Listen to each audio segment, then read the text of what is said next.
But you have to decide, do you want to make things happen or do you want to watch things happen? And I've found that people who watch things happen are usually left wondering just what happened. Good morning to you once again. Before we get started, and what I'm going to be talking about here this morning, it's on the theme of motivation. And motivation is something that begins within. I was sent a group of little sayings by somebody. I got in the email just recently. And a couple on here that are very relevant, I think, to where we're going this morning. And then there are a couple of others that I just kind of think are amusing. And so I want to give you one of those. Some minds are like concrete, thoroughly mixed up and permanently set. Isn't that neat? And then quit griping about your church. If it was perfect, you couldn't belong. But the ones that really give us a start here this morning are kind of a segue into what I'm going to be talking about is this. Don't give God instructions. Just report for duty. Isn't that neat? You know, I had a good friend, a minister, that used to use the expression, said, just show up and take your assignment. And I like that because so many of us are here to tell God how to do things, when the fact of the matter is, let's show up sometime and take the assignment. Yes, we have choice in order to be able to direct our course in life. That's the way we're created. But also, there's a guiding power within us if we just allow it to express in our life. And this is directly in line with an awful lot of what I'm going to be talking about. In line with what I'm going to be I always talk about. And then the other thing that is so powerful to me is the task ahead of us is never as great as the power behind us. Do we really believe that? On occasion, I have been asked by somebody who's approached me and said, Richard, I would like very much for you to come to our group, a civic group, our group, or whatever, and give a motivational talk. And I look at him and I say, sorry, I can't do that.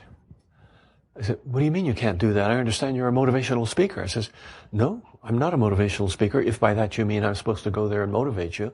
Have any of you ever gone to sales meetings to be motivated? And your sales manager or whoever the guest presenter is gets up and gives you all of this stuff and gets you all hyped up and you're ready to go. You go out and you sell great for the first 4 hours in the first day. And then by next week, you have to go back to another motivational meeting. Well, that's really the way that is. And I tell them, no, I says, I cannot motivate anybody. I can only hope to inspire people by something that I may say, might trigger an awareness within them or a new idea that may help to change their perception of things.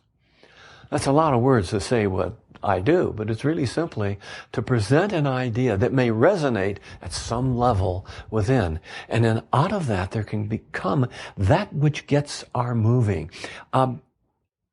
Motivation, simply, there's a lot of definitions. I looked them up. I have a whole sheet full at home, and I decided not to come and bore you with some of the motivations, the definitions of motivation. But I thought about it, and I think that motivation is just what gets us to do what we want to do. And it's that simple. And the realization that I've come to is that everyone is motivated. Everyone is already motivated. And if you don't know the effects of motivation in your life, look at your life. Because you see, I think there's what we might call positive motivation and negative motivation. That is motivation that moves you to do things that add value to your life, to the lives of others, to the context within which you live. And then there's motivation that kind of extracts it, or at the very best is just neutral, normal, does nothing. You say, well, how can that be motivation? That's to get you moving. Well, a lot of people need to get moving or want to get moving to do nothing.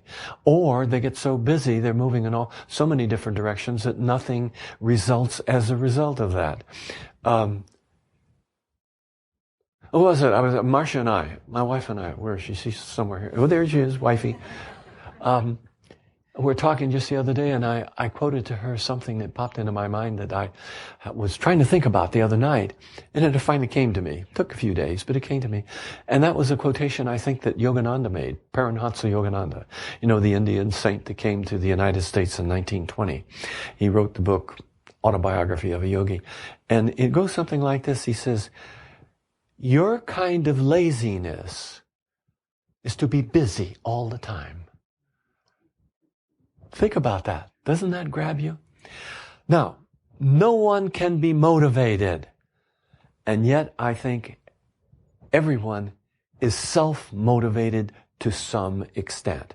You see, we always do what we would rather do than not do. And boy, would I argue with this at various times in my life. We always tend to do what we would rather do than not do. Every action that we take is some kind of a personal response or reaction to something that's going on in our life to fill some kind of a need or a desire. I remember a story that I heard about a young man. He was just out of school, and he was a smaller presence, a smaller frame, but a wiry young guy, and he wanted to go to work, and he heard that they were hiring down on the docks, that they needed men to load this particular ship. And so he went down and he talked to the head of the stevedores, and he says, I want to work. I hear you're looking for men to load this ship. And there were guys who were working there, and he says, yes, we are, but you'll never cut it. You're just too small and frail. And he says, I can handle anything that you have. And he kept bugging the boss, and the boss said, okay, you see that pile of anvils over there? Big anvil that, you know what anvils are, and the big steel things that blacksmiths work on. He says, load those. You go over and start loading those. And he turned back to his clipboard, and the young man went off. And the next thing you know, the boss hears this big splash. And he turns and he looks, and he noticed that the boy had fallen into the drink between the dock and the ship from the gangplank where he was loading. And he come bubbling up to the surface, and he says, throw me a line, help, throw me a line. And then blah, blah, blah, blah, blah, he went down again, and he comes up again, and he says, so help me, either you throw me a line or I'm going to drop this damn anvil. Now, that's motivation. And sometimes I think the point that we have, that we want to make with something like this, is that sometimes we can push ourselves to the point, be motivated to do something that grows out of an obsessive compulsive desire to accomplish things and compromise ourselves. And I'm not talking about that, but I think it's wonderful to be motivated, to have whatever that is in us that is some kind of a response to life to fulfill some kind of a need. How do we motivate ourselves positively? We know the negative motivations. We've seen those things. They're usually involved in avoidance and fear and that kind of stuff. But how do we motivate ourselves positively? Well, I think positive self-motivation begins with a transformation of our attitude, or a change of our attitude. And our attitude is a combination of various elements. It's what we think, what we feel, what we do, how we behave, how these all come together to give us an attitude that allows us to be clearly focused on something important in our life, and then to apply that. But in being motivated to do something, we need to be convinced, I think, that the benefits that are going to come as a result of what it is we want to experience far outweigh the price that we're going to pay for it. And that makes sense. And let me go back just a little bit. Years ago, when I was not in the ministry too long, I mean, maybe 10 or 15 years. I've been in it for 36 years now. But I had the opportunity to happen, for whatever the reason, be in a context where I was dealt with a lot of people, some of them my very close friends, that were alcoholic. And then some that got into drugs. And then some of you here may be able to relate to some of this yourself.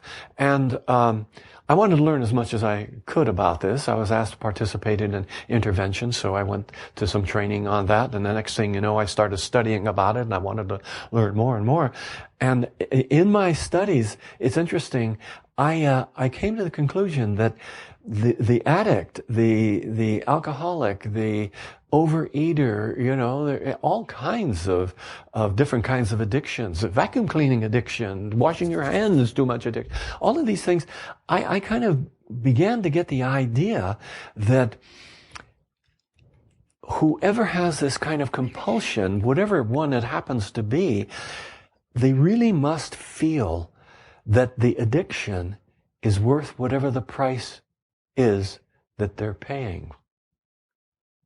And I studied John Bradshaw, and he's long gone now, I guess, but this is many years ago, and he was an alcoholic. He was a Catholic priest that finally left the priesthood, and then he became very active in the alcoholic community, the AA community.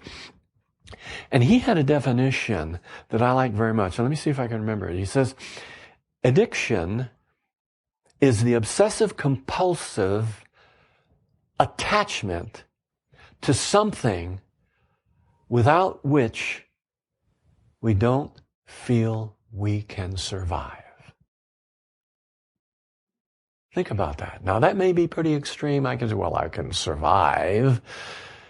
Well, the obsessive compulsive attachment to something that we don't think we can do without. And that's really it. And you may not totally agree with that, and if you don't agree with that, that's fine. But take it and look at that and ask yourself, are there obsessive compulsive drives that I have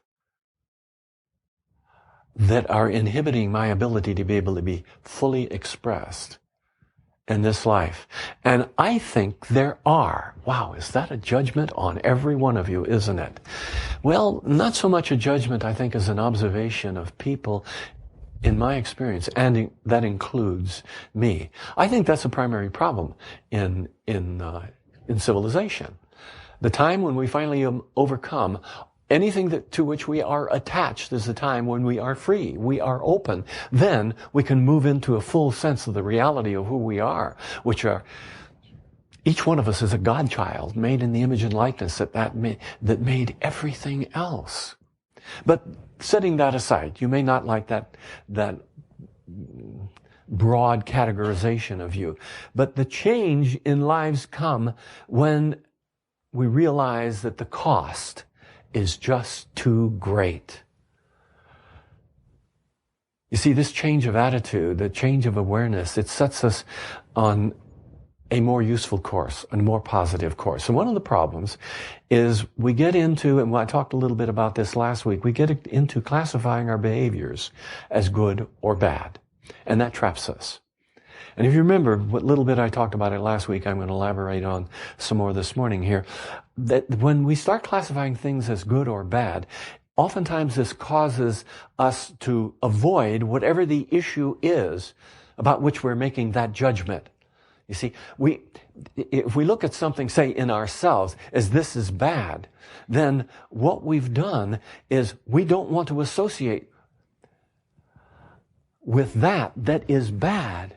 And so it's like we encapsulate it over here and it doesn't get dealt with. If we just change the terminology that we use to examine whatever the incidents are in our life, like, for instance, the terms I used last week. Stop looking at things as good and bad and think of useful and non-useful. That which adds value and that which maybe doesn't or extracts value. Do you see the difference there?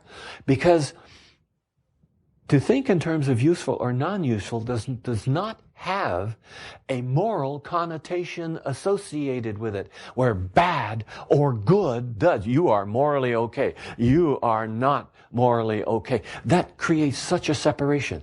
But this is useful and this is not useful. Now, this allows us to look at what's going on. And what you do, what you observe may be faulty. Maybe all kinds of mistakes that are involved in this. But there's the realization also that I as a person am okay. So I made a mistake. So what? And as you begin to understand this, you can extend that same kind of consideration to other people. And it becomes so much easier to be able to evaluate situations clearly and look at the positive and the negative of it from a standpoint of not good or bad, but what is useful and what is not useful. What adds value? What doesn't add value? And out of that comes a kind of self-motivation, that something that gets you to move toward that which it is you want to experience in your life. And the reason that it leads to this kind of self-motivation is that shorn of the judgments that we so often carry with us, we begin to see that there's meaning and purpose in virtually everything that we do. And that gives you focus. One of my favorite 5-letter words, focus.